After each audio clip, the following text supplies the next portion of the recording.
looking at that first pick or one of those first couple picks, should the Saints be focused on offensive line early on during this draft? Should they be high prioritizing that, or should they feel comfortable with the guys they got? And kind of let's specifically, because there's an obvious need at guard. Is tackle a need at all? And is that something they should be looking at early on in this draft? I think 100%. I mean, it's not a must, meaning if the board does not line up, you don't have to take a tackle. You don't have to force that pick. There might be a couple other positions where I say you do have to get one at some point.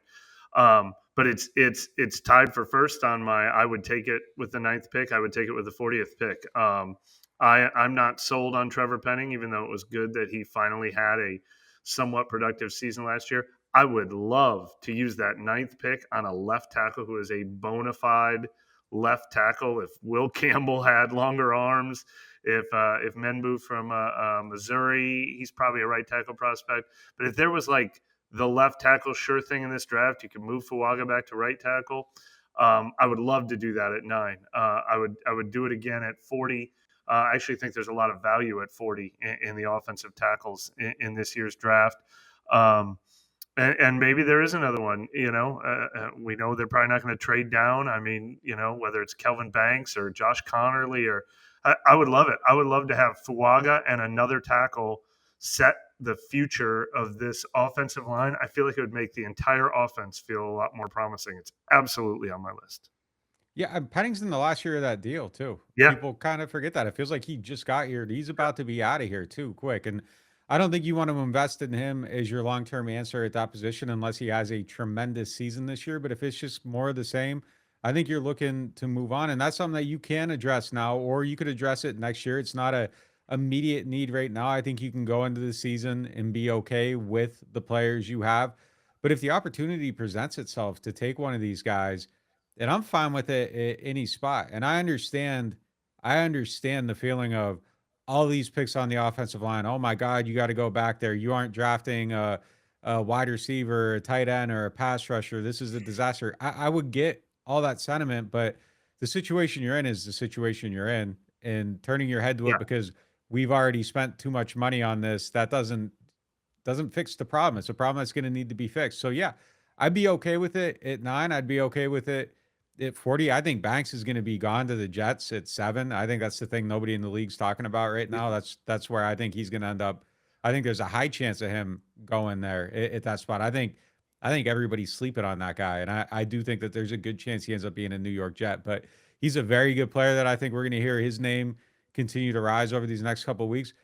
But yeah, any of those picks. And look, if you're not taking the tackle early, guard absolutely at Yeah. 40 or in the third round, either of those picks. It's definitely something that they need to be looking at. And again, we get it.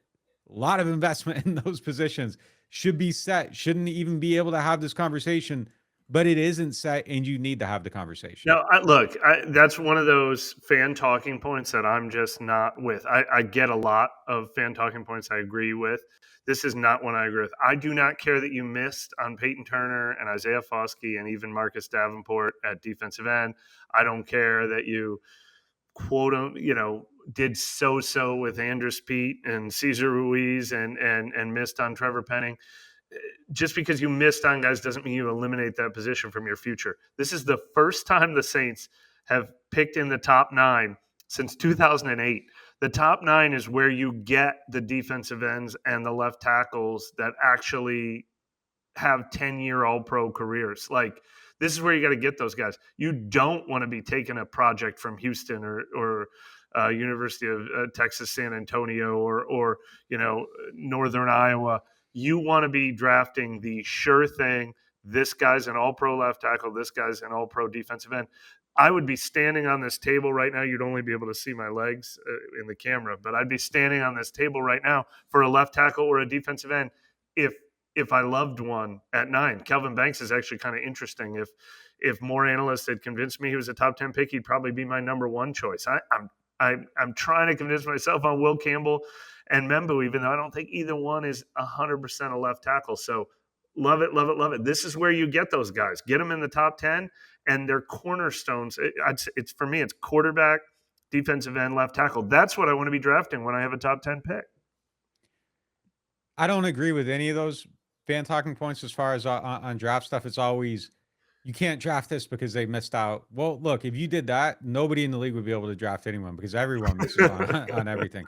And I don't subscribe to the theory that they aren't. There's always the ones where it's like they aren't ready for this position. You have to do this before you do that. Just get the pieces and figure it out. I don't care in what order they come in.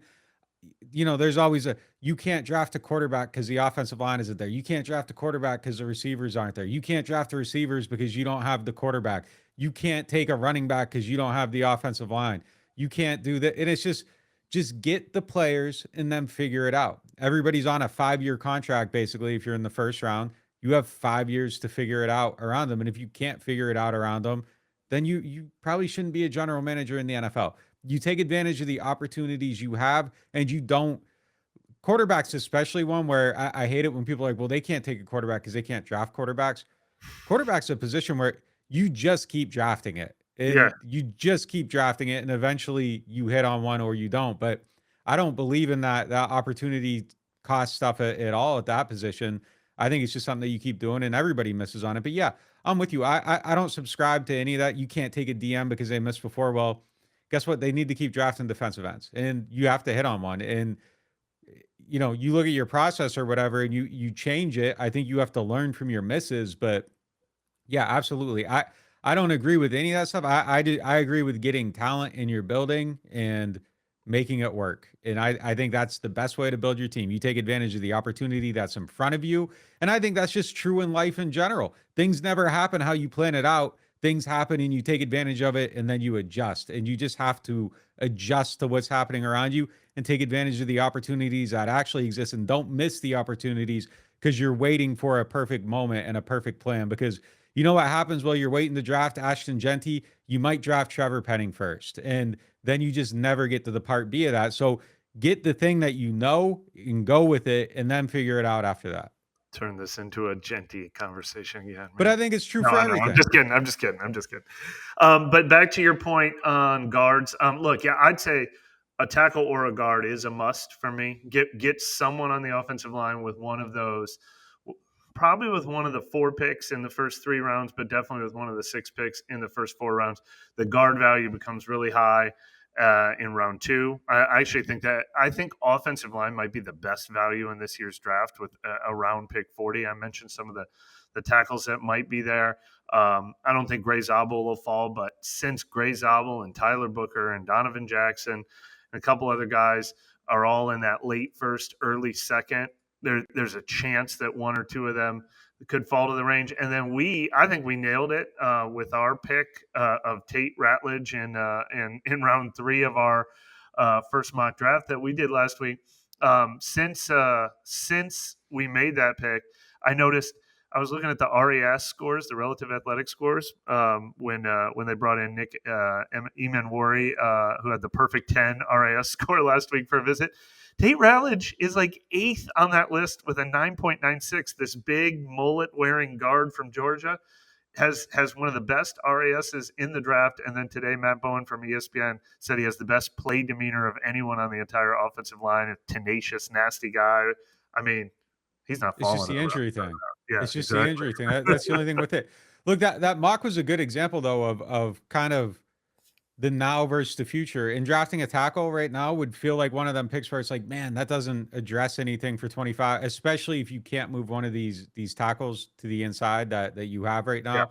And if you're picking a tackle at 9, he's not going to be the guy that plays inside. So if yeah. Penning isn't someone that could move to the inside, and we've look, I think you'd try it. If you drafted one, you'd have to try it. I don't know that that's a position where people necessarily see him for a year. You could probably do it, but it is there are a lot of picks you can make right now that wouldn't necessarily feel great for 25, but they might feel great for 26. And it's a little place that they exist. And I don't think you really should be making your decisions for 25. And it's very hard to have those No. conversations through the long term of it, but it isn't. I think you have to prioritize the long term over the right now. I don't think this is a team where you're going into it and saying we're going to get a pick and there's X amount of tackles and we're taking whatever tackles available at that spot like they did last year. I don't think you should approach it like that this year. I think you just take advantage of just the guys that are in front of you and build it and take the best guys. And if you happen to have an extra tackle for a year, so be it. It happened to work out really well last time they did that. And Zach Streif got hurt and Yeah, Ryan right. came in and they took over and it worked really, really good. I will say though, for last year, not to forgive them for anything they've done in the last 5 years, frankly, but I did like the idea of using their pick on an offensive tackle last year because it was such a great tackle draft. There were 5 or 6 left tackle prospects that people had in the top 20 of last year's class. That felt like a good year to be in on a tackle because this year does not. I don't know if there's a surefire left tackle anywhere in the top 15 No doubt. this year, and last year there were a lot to choose from. No, that wasn't like a shot Yeah, on, no, I get it. that last year, but it was don't. And look, they've done a better job of plugging their holes, so they don't have to approach anything like that. But I don't think you go into this saying, man, there's really only 2 receivers we feel great about. Got to get that third guy at all costs. I Yeah, don't think you you. can't. I don't think you prioritize this season over next. It's, well, we like this tackle more. We have a more pressing need for a wide receiver 3, a 6'3" guy, but Kelvin Banks might be the backbone of our team for the next X amount of years. But we're going to take the receiver because that's what we need. No, I don't think. I don't think you do it that way right now. They aren't in that position at all. And hopefully their eyes are open to that right now. And I think they are, but we'll see. Speaking of how they should view their team,